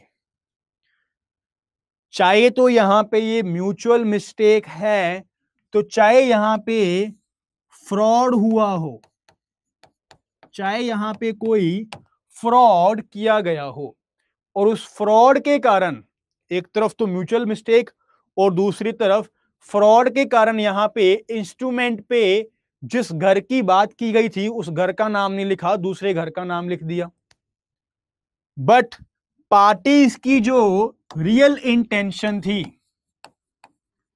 रियल इंटेंशन थी जो पार्टीज की, वो यहां पे नहीं लिखी गई, वो यहां पे नहीं लिखी गई। अब उस इंस्ट्रूमेंट को आप क्या कर रहे हो कि इस इंस्ट्रूमेंट को रेक्टिफाई कर दो। इस इंस्ट्रूमेंट में जो एक्चुअली पार्टीज की रियल इंटेंशन थी, जो एक्चुअली में लिखा जाना चाहिए था, उसको लिख दो। यानी कि इस इंस्ट्रूमेंट को रेक्टिफाई कर दीजिए। अब इस इंस्ट्रूमेंट को रेक्टिफाई करना, this remedy is given under section 26 of the specific relief act. क्या ये रेमेडी कि इंस्ट्रूमेंट को रेक्टिफाई करो, क्या कॉन्ट्रैक्ट एक्ट में दी गई हुई है? क्या किसी भी और एक्ट में दी गई हुई है कि अगर एक कॉन्ट्रैक्ट हो गया उसमें म्यूचुअल मिस्टेक से कुछ और लिखा गया, जो यहां पे कॉन्ट्रैक्ट में लिखा गया वो एक्चुअली में पार्टीज की रियल इंटेंशन नहीं थी, कुछ मिस्टेक हो गई या फिर किसी ने फ्रॉड कर दिया और जो पार्टीज की रियल इंटेंशन थी वो इंस्ट्रूमेंट में लिखी नहीं गई। अब आप क्या करोगे? अब आप चाहते हो कि इस इंस्ट्रूमेंट को रेक्टिफाई कर दो, तो आप इस इंस्ट्रूमेंट को रेक्टिफाई करवाने के लिए section number 26 of the SRA में एप्लीकेशन फाइल करोगे बिफोर द कोर्ट कि ये इंस्ट्रूमेंट को रेक्टिफाई कर दो। क्लियर हुई बात? बहुत इजी प्रोविजन है, एक ही सेक्शन है, सिंगल सेक्शन है, एक ही सेक्शन है। क्लियर हुई बात? Moving on, remedy number 4, remedy number 4, that is rescission of contracts. Rescission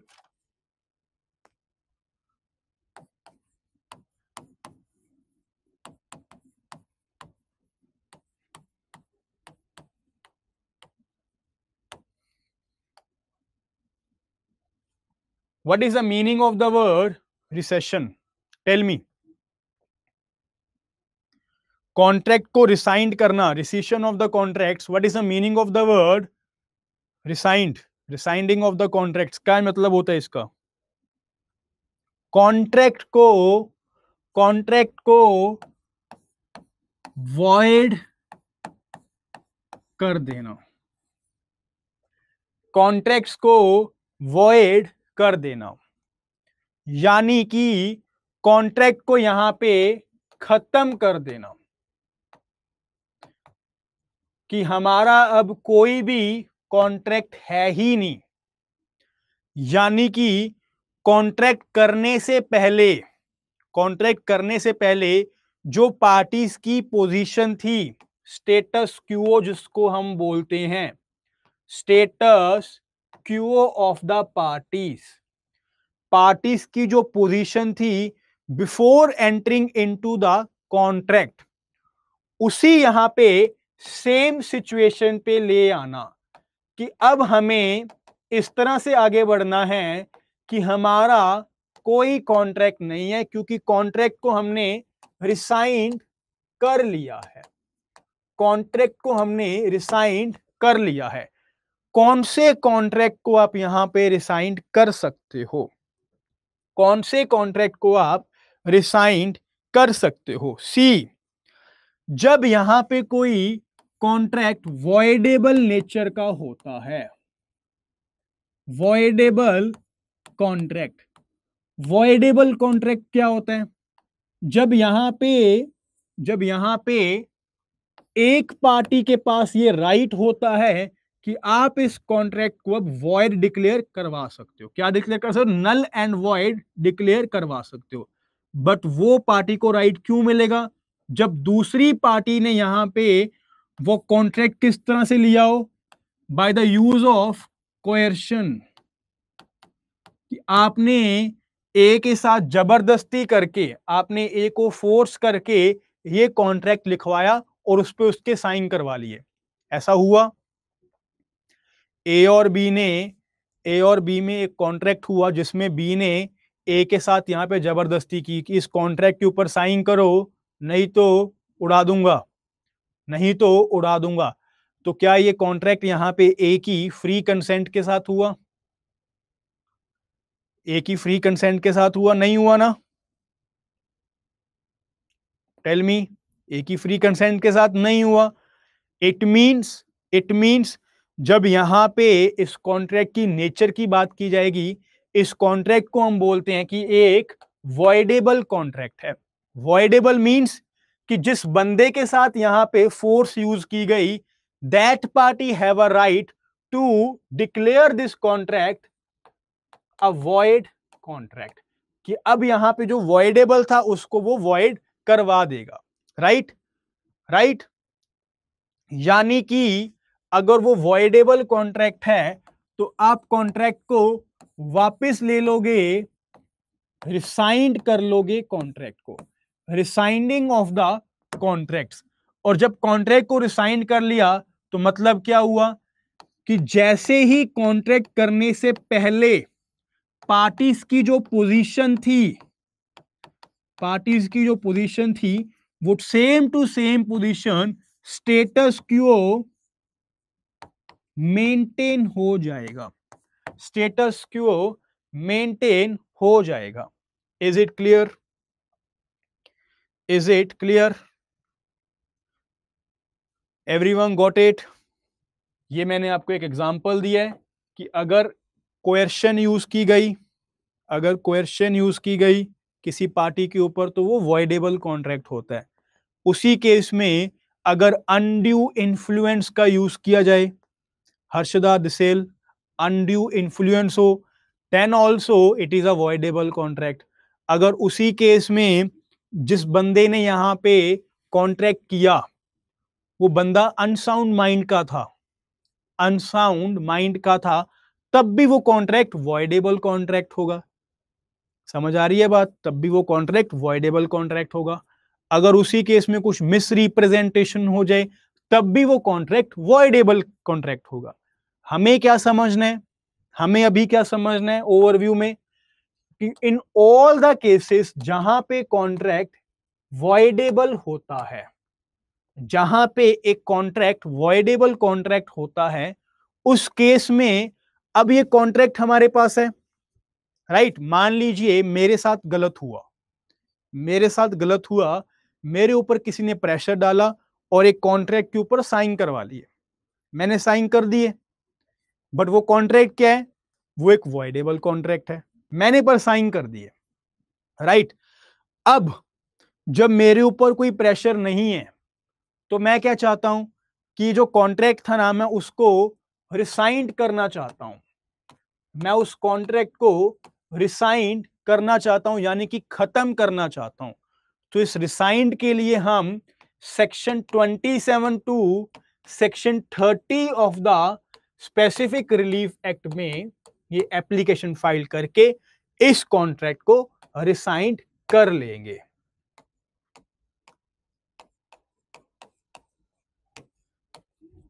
is it clear everyone? चलो जी, एक तो आपने देख लिया कि अगर ये कॉन्ट्रैक्ट है वॉइडेबल तो हम इसको रिसाइन कर सकते हैं। दूसरा ग्राउंड भी होता है यहां पे इसको रिसाइन करने का, that is when the contract is unlawful, when the contract is unlawful. जब कॉन्ट्रैक्ट यहां पे अनलॉफुल होता है, आदित्य आपका ही आंसर आ गया, not only in the cases of voidable contracts but also in the cases of the unlawful contracts. all right, clear हुई बात आदित्य? जब यहां पे कोई अनलॉफुल कॉन्ट्रैक्ट है, कैसे होता है अनलॉफुल कॉन्ट्रैक्ट? अनलॉफुल कॉन्ट्रैक्ट कैसे होता है? अगर मैं आपको बोल दूं कि मुझे एक पर्टिकुलर नशा है, वो बहुत अच्छा लगता है, एक पर्टिकुलर नशा है जो कि यूरोप में मिलता है, जो कि यूरोप में मिलता है। ऑल राइट, अब हुआ ये, आदित्य ने मुझे कॉल किया, आदित्य ने मुझे कॉल किया कि सर मैं ना 10 दिन के लिए आपकी क्लास अटेंड नहीं कर सकता, मैं ना यूरोप घूमने जा रहा हूँ फैमिली के साथ या फिर दोस्तों के साथ यूरोप घूमने जा रहा हूँ। तो मैंने आदित्य को बोला कि अच्छा तू यूरोप जा रहा है, तो ऐसा करियो, मेरे मेरे लिए ना वहां से एक पर्टिकुलर नशा मिलता है, वहां पे कोई ड्रग्स मिलते हैं वहां पे, वो लेकर आइयो, वो लेकर आइयो। तो ये बोलते हैं कि सर आपने बोल दिया तो मैं पक्का लेकर आऊंगा। तो हम दोनों ने यहां पे एक कॉन्ट्रैक्ट कर लिया, हम दोनों ने यहां पे एक कॉन्ट्रैक्ट कर लिया। मैंने इसको ये भी बोल दिया, एक लीगल ऑब्लिगेशन भी डाल दी कि अगर तू मेरे से यहाँ पे मेरे लिए वो अगर तू ड्रग्स ना लेकर आया तो मैं तुझे पढ़ाऊंगा नहीं। अब बाकी क्लासेस में जाके ये मत बोलना कि मोंगा सर तो बोल रहे थे कि यूरोप से ड्रग्स लेकर आने हैं। ओके, ऑलराइट, मजाक है ये क्लास में। अब यहां पे हुआ ये कि ये यूरोप से वापस आ गया, ये यूरोप से वापस आ गया, राइट। बट ये वो ड्रग्स लेकर नहीं आया, ये वो ड्रग्स लेकर नहीं आया। तो मैंने उसको बोला कि भाई साहब आपने तो मेरे साथ कॉन्ट्रैक्ट किया था और उस कॉन्ट्रैक्ट को आपने क्या कर दिया, ब्रीच कर दिया। आपने वो कॉन्ट्रैक्ट को ब्रीच कर दिया क्योंकि आप मेरे लिए वो ड्रग्स लेकर नहीं आए। तो यहां पे कौन गया था यूरोप, आदित्य। आदित्य के पास क्या राइट होगा, आदित्य के पास वो राइट है कि ये जो कॉन्ट्रैक्ट था वो एक अनलॉफुल कॉन्ट्रैक्ट था। अनलॉफुल क्यों था, क्योंकि वहां पे एक वो अनलॉफुल काम करने वाला था जो कि ड्रग्स इंडिया में लेकर नहीं आ सकते। वो यूरोप में वैलिड है, यूरोप में लीगल है, इंडिया में इनलीगल है। तो एक अनलॉफुल कॉन्ट्रैक्ट है, object of the contract is unlawful. तो ये क्या करेगा, ये इस कॉन्ट्रैक्ट को रिसाइंड कर लेगा, ये इस कॉन्ट्रैक्ट को रिसाइंड कर सकता है। सेक्शन 27 से लेके section 30 of the SRA talks about the remedy of rescinding the contract, talks about the remedy of rescinding the contracts. Clear हुई बात।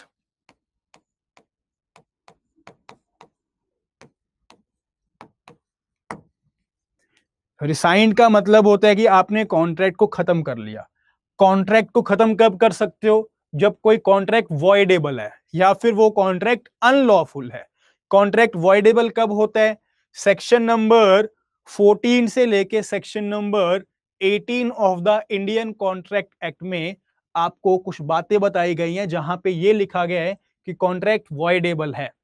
वो कौन कौन सी बातें हैं, अगर किसी ने किसी के ऊपर फोर्स करके, कोएर्शन करके कॉन्ट्रैक्ट के ऊपर साइन करवाए हैं, धक्के से उसके ऊपर साइन करवाए हैं, तो वो एक वॉइडेबल कॉन्ट्रैक्ट बन जाता है। यानी कि जिसके ऊपर वो प्रेशर डाला गया वो बंदा उस कॉन्ट्रैक्ट को खत्म कर सकता है, रिसाइंड कर सकता है, राइट। दूसरा पॉइंट है अनड्यू इन्फ्लुएंस। आपके ऊपर आपकी फैमिली का इन्फ्लुएंस था तो आपने कुछ अलग से साइन कर दिए किसी के इन्फ्लुएंस में आके, वो कॉन्ट्रैक्ट भी वॉइडेबल हो सकते हैं, राइट। उसी तरह से जब कॉन्ट्रैक्ट हुआ तो एक पार्टी वहां पे कॉन्ट्रैक्ट में अनसाउंड माइंड की थी। अब वो अनसाउंड माइंड की पार्टी थी तो उन्होंने कॉन्ट्रैक्ट पे साइन कैसे कर दिए, उनको तो कॉन्ट्रैक्ट समझ ही नहीं आया। तो अब भी वो कॉन्ट्रैक्ट क्या माना जाता है, वॉइडेबल कॉन्ट्रैक्ट माना जाता है। प्रिया जी समझ आ रहा है आपको, प्रिया सिंह समझ आ रहा है आपको,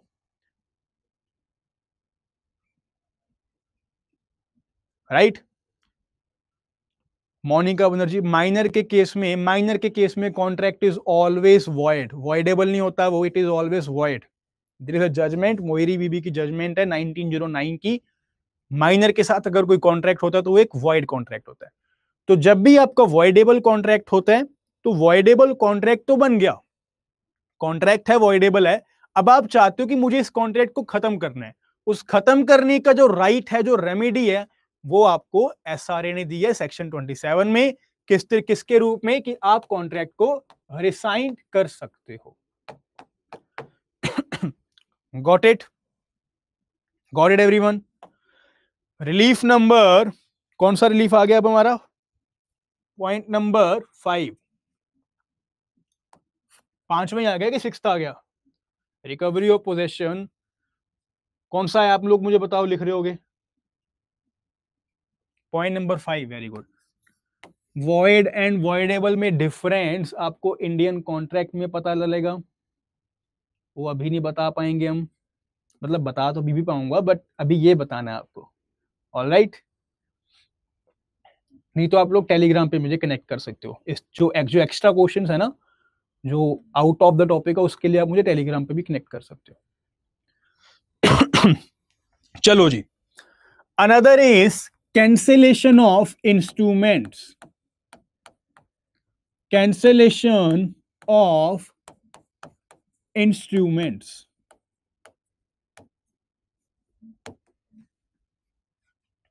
इंस्ट्रूमेंट को कैंसल कर देना। हुआ ये, एक अंकल जी थे, काफी बुजुर्ग हो चुके थे, बट उनके पास बहुत सारी प्रॉपर्टी थी। उनका नाम था मिस्टर ए। अब मिस्टर ए के पास बहुत सारी प्रॉपर्टी है, बहुत सारी प्रॉपर्टी है, बट नाउ उनकी अब हेल्थ खराब रहने लग गई, वो डेथ बेड पे हैं, कभी भी वो गुजर सकते हैं, राइट। अब क्या हुआ, इन्होंने यहां पे मरने से पहले एक विल लिखी, इन्होंने मरने से पहले एक विल लिख दी। विल क्या होती है आपकी हिंदी में? वसीयत। मरने से पहले उसने अपनी एक विल लिख दी कि मेरे मरने के बाद मेरी प्रॉपर्टीज इन सब के पास जानी चाहिए, ये प्रॉपर्टी उसके पास जानी चाहिए, ये प्रॉपर्टी उसके पास जानी चाहिए, राइट। ये आप अपनी विल में लिख देते हो। अब यहां पे जब इसने ये विल लिखी, तो यहां पे he was not in a good condition, तो उनकी यहां पे हेल्थ खराब थी, ज्यादा सोच नहीं पा रहे थे। तो इन्होंने क्या किया, सारी की सारी प्रॉपर्टी अपने दो ही बच्चों को दे दी, S1 और S2 को ये प्रॉपर्टी दे दी कि मेरी प्रॉपर्टी मेरे जाने के बाद मेरे दो बेटों को मिलेगी।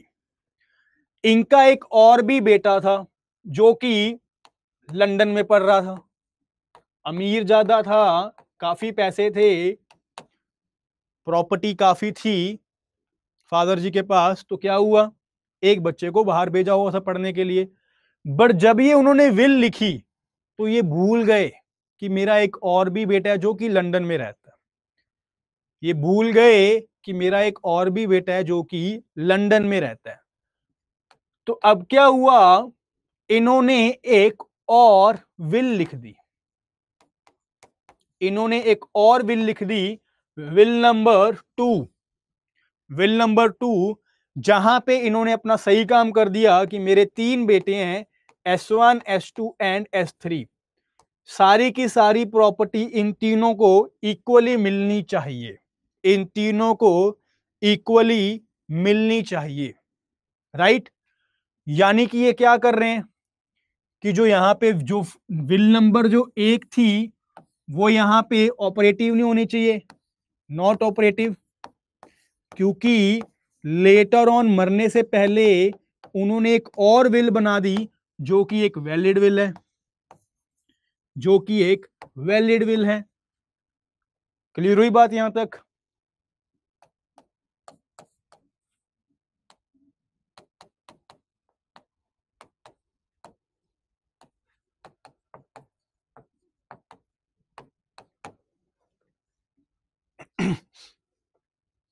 मिस्टर ए ने एक विल लिखी, एक विल लिखी, उसमें उन्होंने विल में अपने दो बेटों को सारी की सारी प्रॉपर्टी दे दी, दो बेटों को सारी की सारी प्रॉपर्टी दे दी। अब आपको मैं ये बता दूं, एक सिंपल सा लॉ है कि विल के केस में, वसीयत के केस में, मरने से पहले जो आपने आखिरी वसीयत लिखी होती है ना, वो ही वसीयत वैलिड होती है। अब अगर मान लीजिए मैं आज एक विल लिख दूं, आज मैं कोई विल लिख दूं और 5 साल बाद फिर एक विल लिख दूं, 10 साल बाद फिर एक विल लिख दूं, जिस दिन मैं मरूंगा कौन सी विल वैलिड होगी? मरने से पहले जो लास्ट पे मैंने विल लिखी होगी वो विल होती है वैलिड। क्लियर हुई यहां तक बात सबको? अब इस केस में क्या हुआ, इन्होंने एक यहां पे विल लिख दी जिसमें अपने दो बच्चों को सारी की सारी property they the. Later on उनको ध्यान आया, तबीयत खराब थी, पता नहीं कैसे वो विल लिख दी, भूल चुके थे कि मेरा एक बेटा तो लंदन में पढ़ता है, तो मैंने उसको कुछ दिया ही नहीं, ये तो गलत हो जाएगा। तो उन्होंने क्या सोचा कि चलो अच्छी बात है, मैं अभी मुझे याद आ गया, अभी तो मैं जिंदा हूं, तो उन्होंने एक विल और लिखी जहां पे तीनों बच्चों को प्रॉपर्टी दे दी, तीनों बच्चों को प्रॉपर्टी दे दी। अब वैलिड विल तो ये है ना, ये एक वैलिड विल है या नहीं है, ये एक वैलिड विल है या नहीं है। S3 लंदन से वापस आया घर पे, S3 जो तीसरा बेटा था लंदन से वापस आया, आगे बोला अब देखो पापा, मैंने अपनी डिग्री कंप्लीट कर ली, ऑक्सफोर्ड यूनिवर्सिटी से पढ़ाया हूं मैं, आपसे प्रॉमिस किया था कि जॉब भी ले लूंगा, ऑक्सफोर्ड यूनिवर्सिटी से पढ़ के अब मुझे वहां पे जॉब भी मिल गई, आपका आशीर्वाद लेने आया हूं। और पिताजी सोच रहे हैं कि मैंने कुछ दिन पहले एक विल लिखी थी और मैं इसको तो भूल ही गया था, इसको तो मैं भूल ही गया था। पिताजी ने यहाँ पे तीसरे बेटे को बोला कि बेटा मेरे से ना एक गलती हो गई, बेटा यहाँ पे मेरे से एक गलती हो गई, और गलती में मैंने क्या किया, आप तुझे पता ही है कि मेरी तबीयत तो अब खराब रहती है, मैंने एक वसीयत लिखी थी जहां पे मैंने सारी की सारी प्रॉपर्टी इन दोनों को दे दी, और ये दोनों निकम्मे ऐसे, इन्होंने मुझे ये भी नहीं बताया कि एक मेरा और भी बेटा है लंदन में जो पढ़ रहा है, अब मुझे ना एक विल और लिखनी है। तो ये लंदन से आया बेटा, उसने क्या बोला, पिताजी ऐसे कैसे, अभी के अभी विल लिखिए, अभी के अभी विल लिखिए। तो पिताजी ने एक विल और लिख दी कि मेरी सारी की सारी प्रॉपर्टी अब मेरे तीनों बच्चों को मिलेगी, तीनों बच्चों को मिलेगी। समझ आ गई यहां तक स्टोरी। अब मेरा क्वेश्चन ये है, अब पिताजी मर गए, पिताजी तो मर चुके हैं, बट जो ये विल नंबर 1 थी, ये तो अब यहां पे कैंसल होनी चाहिए ना, इसको तो कैंसल करना पड़ेगा ना। S3 को, S3 के मन में एक डर होगा कि नहीं होगा, उसके यहां पे मन में एक फियर होगा कि नहीं होगा, कि एक विल है जो कि उनके पास है, मेरे बड़े भाइयों के पास है एक विल, जिस विल के अकॉर्डिंग सारी प्रॉपर्टी उन दोनों को मिलेगी। अब मैं तो लंदन रहता हूं, तो मुझे डर लग रहा है कि ये लोग ना कोर्ट में केस फाइल करके according to the will property सारी अपने आप में डिवाइड कर लेंगे। बट पिताजी ने एक विल और बना दी है, बट डर तो रहेगा ना, एक डर तो रहेगा ना कि एक विल उनके पास है, कोर्ट को कैसा पता लगेगा कि दूसरी विल भी लिखी है, कोर्ट को तो नहीं पता ना कि दूसरी विल लिखी है।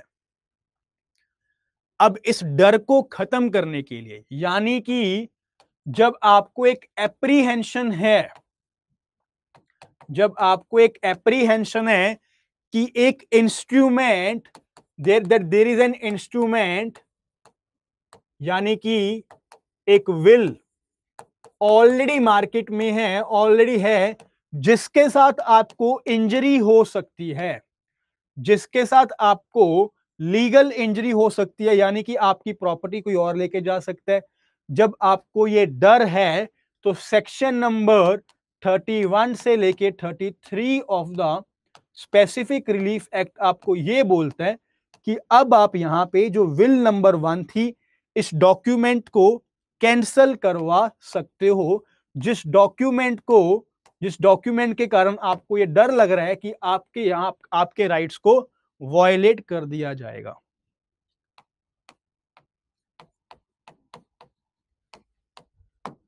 Is it clear? Point number 6,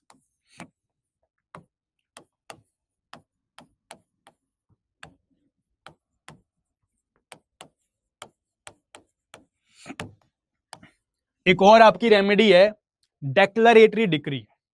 declaratory decree, declaration का मतलब होता है कि कोर्ट यहां पे डिक्लेयर कर दे कि ये प्रॉपर्टी आपकी है, कोर्ट यहां पे डिक्लेयर कर दे कि ये प्रॉपर्टी आपकी है। क्या हुआ, मिस्टर ए ने एक लैंड के ऊपर एक बिल्डिंग बनानी शुरू की, एक बिल्डिंग बनानी शुरू की। मिस्टर ए के पास एक लैंड थी। चलो जी, अब क्या हुआ, मिस्टर ए के पास एक जमीन थी। मिस्टर ए के पास एक जमीन थी, तो मिस्टर ए ने सोचा कि मैं इसके ऊपर एक बिल्डिंग बनाता हूं, मैं इसके ऊपर एक बिल्डिंग बनाता हूं और उस पे फ्लैट्स बना के लोगों को फ्लैट्स बेचूंगा, पैसे कमाऊंगा। बड़ा अच्छा आइडिया भाई, पैसे कमाऊंगा, बढ़िया बिल्डिंग बनाऊंगा, लैंड मेरी है, जमीन मेरी है, पैसे कमाऊंगा, अच्छी बात है जी। हुआ ये कि जब यहां पे ये बिल्डिंग बना रहा था ना, जब यहां पे ये बिल्डिंग बना रहा था, तो मिस्टर बी सबको बोल रहे थे कि जो ये ए है ना, ये मेरी जमीन पे बिल्डिंग बना रहा है, कि जो ये यहां पे लैंड है ना, लैंड, इस लैंड का ऑनर मैं हूं, इस लैंड का ऑनर मैं हूं। इसको पता ही नहीं है कि इसके पिताजी ने ये लैंड मुझे दे दी थी। इसको पता ही नहीं है कि ये लैंड तो मेरी है, जिस लैंड के ऊपर ये क्या कर रहा है, बिल्डिंग को बना रहा है। बनाने दो, सब कुछ मेरा हो जाएगा। तो ए को यहां पे डर लगेगा कि नहीं लगेगा, बताइए मुझे। ए को यहां पे डर लगेगा कि नहीं लगेगा, लगेगा कि नहीं लगेगा, कि भाई साहब ये बंदा सबको बोल रहा है कि जमीन इसकी है और मैं यहां पे इतनी बड़ी बिल्डिंग खड़ी कर दूं करोड़ों की, और बाद में मुझे पता लगे कि ये जमीन ही इसकी है। बेसिकली बी क्या कर रहा है, ए को क्या लग रहा है कि जो टाइटल है, लैंड का जो टाइटल है, टाइटल का मतलब ऑनरशिप, लैंड का जो ऑनर है वो मैं हूं, ये ए को लग रहा है। और बी क्या कर रहे हैं, बी क्या कर रहे हैं, B is denying S title to the land. B यहां पे डिनाई कर रहा है कि आपका वो टाइटल है ही नहीं, title is with me, title यहां पे मेरा है, ऑनर उस लैंड का मैं हूं।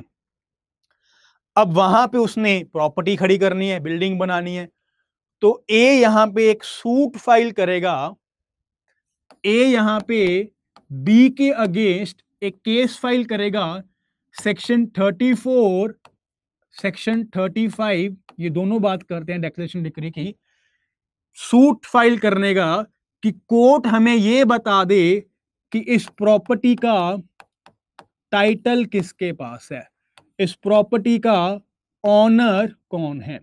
यानी कि एक डेक्लेरेशन मांग रहा है, ए यहां पे कोर्ट से एक डेक्लेरेशन मांग रहा है कि आप डिक्लेयर कर दीजिए कि ये प्रॉपर्टी ए की है या फिर बी की है। क्योंकि अगर मेरी है तो मैं इस पे अपनी प्रॉपर्टी बनाऊं, बिल्डिंग बनाऊं, अगर बी की है तो मुझे पता लग जाएगा कि मैं इस प्रॉपर्टी को अपना ना समझूं। यानी कि पर्पस क्या होगा यहां पे, पर्पस होगा कि आपको अपने लीगल राइट्स पता लग जाएं, स्टेबलाइज द लीगल राइट्स, आपको पता लग जाए कि ये प्रॉपर्टी आपकी है भी कि नहीं है। To stabilise the legal rights, आप कोर्ट को ये बोल रहे हो कि आप एक डेक्लरेटरी डिक्री मेरे फेवर में पास कर दीजिए, जहां पे आपको ये बोलना है कि इस प्रॉपर्टी का टाइटल, इस प्रॉपर्टी का ऑनर मैं हूं। क्लियर हुई बात। Point number 7, injunctions. इंजंक्शन तो आपने पहले कभी सुना होगा नाम, इंजंक्शन का नाम तो सुना होगा, इंजंक्शन का नाम तो सुना होगा। इंजंक्शन का मतलब होता है स्टे ऑर्डर। कोर्ट एक ऑर्डर लगा देती है स्टे का, इंजेक्ट कर देती है, इंजेक्ट मतलब रोक देती है, स्टे कर देती है आपको कि इस दिन के बाद इस पर्टिकुलर प्रॉपर्टी के ऊपर कोई भी हलचल नहीं होगी, कोई भी हलचल नहीं होगी। अब अगर हम इंजंक्शंस की बात करते हैं, इंजंक्शंस दो तरह की होती है। इंजंक्शंस दो तरह की होती है, एक होती है टेम्पररी इंजंक्शन और एक होती है permanent injunction. Permanent injunction, temporary injunction और परमानेंट इंजंक्शन। टेम्पररी इंजंक्शन तो आपको सीपीसी में दी गई हुई है, टेम्पररी इंजंक्शन तो आपको सीपीसी में दी गई हुई है, बट परमानेंट इंजंक्शन का रिलीफ आपको एसआरए में दिया गया है, एसआरए में दिया गया है। इंजंक्शन का मतलब क्या होता है? ए और बी में एक केस चल रहा है रिगार्डिंग सम प्रॉपर्टी, कोई प्रॉपर्टी केस चल रहा है ए और बी में। ड्यूरिंग द केस ए ने यहां पे कोर्ट को बोला कि बी इस प्रॉपर्टी को बेच रहा है या फिर इस प्रॉपर्टी को डैमेज करने की कोशिश कर रहा है, इस प्रॉपर्टी को डैमेज करने की कोशिश कर रहा है। अगर ये प्रॉपर्टी डैमेज हो गई तो क्या केस का कोई फायदा होगा? जो केस उन्होंने किया उसका कोई फायदा होगा? इसी कारण यहां पे वो क्या बोलते हैं कि एक इंजंक्शन का ऑर्डर पास कर दो, एक इंजंक्शन का ऑर्डर पास कर दो, यानी कि स्टे ऑर्डर पास कर दो, यानी कि पार्टीज को यह बोल दो कि अब प्रॉपर्टी में कोई भी हलचल नहीं होगी, कोई भी इंसान इस प्रॉपर्टी में जाके इसको डैमेज नहीं करेगा, जैसे प्रॉपर्टी है वैसे की वैसी रहेगी। अब यहां पे ये जो ऑर्डर है ये टेम्पररी भी हो सकता है कि कुछ टाइम के लिए, और परमानेंट भी हो सकता है।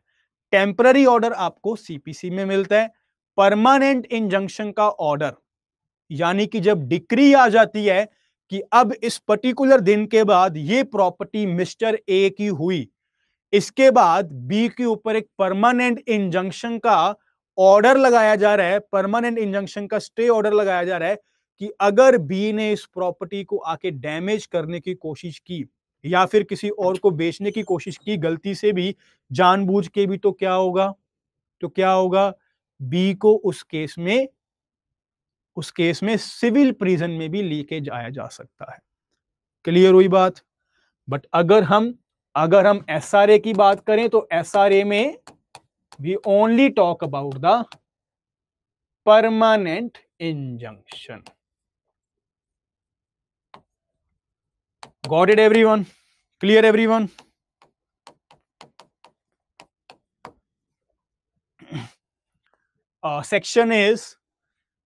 सेक्शन नंबर 36 से लेकर सेक्शन नंबर 44 तक आपका सारा का सारा इंजंक्शन से ही डील करता है। All right, section 36 to section 44 तक इंजंक्शन से डील करता है। Clear Akanksha? Got it everyone? चलो जी, अब आप लोग मुझे बताओगे कि कौन कौन सी रेमेडीज है, जल्दी जल्दी बता दीजिए कौन कौन सी रेमेडीज है। पॉइंट नंबर 1 क्या अपना? आप लोग बताओगे मुझे, मैं नहीं बताऊंगा, जल्दी जल्दी बताइए। पॉइंट नंबर 1 क्या अपना? एडिशनल रेमेडीज जो एसआरए आपको देता है वो कौन कौन सी है? Recovery of possession, very good, recovery of possession. Point number 2 क्या आपका? पॉइंट नंबर 2 क्या आपका? Specific performance of contracts, contract की यहां पे स्पेसिफिकली परफॉर्मेंस कर दो। पॉइंट नंबर 3 क्या है आपका? टेल मी पॉइंट नंबर 3 क्या है? सेक्शन नंबर 26 में rectification of instruments, rectification of contracts instruments. Point number 4 क्या है? कॉन्ट्रैक्ट्स को रिसाइंड करना, रिसाइंड ऑफ कॉन्ट्रैक्ट्स जब कोई कॉन्ट्रैक्ट वॉइडेबल होता है। पॉइंट नंबर 5 क्या है?